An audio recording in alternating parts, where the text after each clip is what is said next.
मला असं वाटतंय मी जैनांचा नाही तर मी सर्व समाजाचा आहे. तुम्ही दिलेलं प्रेम मी पहिल्यापासून विचार करतो मी सर्व समाजाचा आहे, पण आज तुम्ही लोकांनी मला जाणीव करून दिलात की स्वामीजी तुम्ही आमचे आहात, म्हणून मलाही आज तेवढा कॉन्फिडन्स आलेला आहे की मी सर्व समाजाचा आहे आणि सदैव सर्व समाजासोबत आहे. जैन समाजासोबत मी सदैव सर्व समाजासोबत आहे. मी काय राजकारणी नाही, मला बोलायला फार काही येत नाही, पण खरी मनातली भावना मी तुमच्यासोबत ठेवत आहे. आपल्या सर्वांच्या भावनेचा आदर राखत वंतारा प्रशासनानं हत्ती परत नांदी पाठवण्यासाठी हाय पॉवर कमिटीकडे तत्काळ अर्ज करावा ही माझी ही भावना आहे.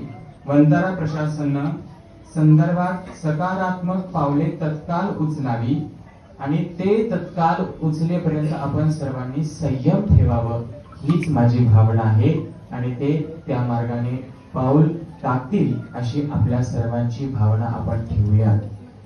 मी फार काही बोलू शकत नाही, पण आज तुम्ही जसं आलेला आहात इथपर्यंत, मी तुम्हाला कोणालाही न बोलता आज तुम्ही इथपर्यंत आलात, कारण तुम्हाला माझ्यावरचं असणारं प्रेम आहे. पण इथं बसलेले जे लोक आहेत हे खुर्ची किंवा माझ्या बाजूला बसलेले राजकारणी नेते जे आहेत यांनी देखील तुमच्याप्रमाणे माझ्या शेवटच्या श्वासापर्यंत इथं राहावं अशी माझी भावना आहे. मला आणि तुम्हाला सर्वांना सहकार्य करावं, आजच नव्हे तर इथून पुढच्या प्रत्येक काळात यांनी माझ्यासोबत राहावं अशी माझी मंगल भावना आहे.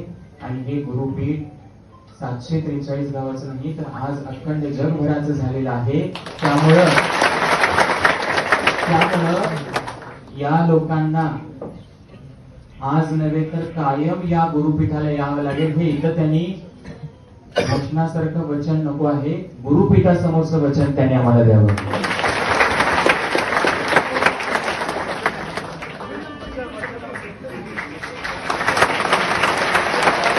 समजा हे वचन दिलं तर आपलं मार्गक्रमण चांगल्या दिशेनं चालू आहे.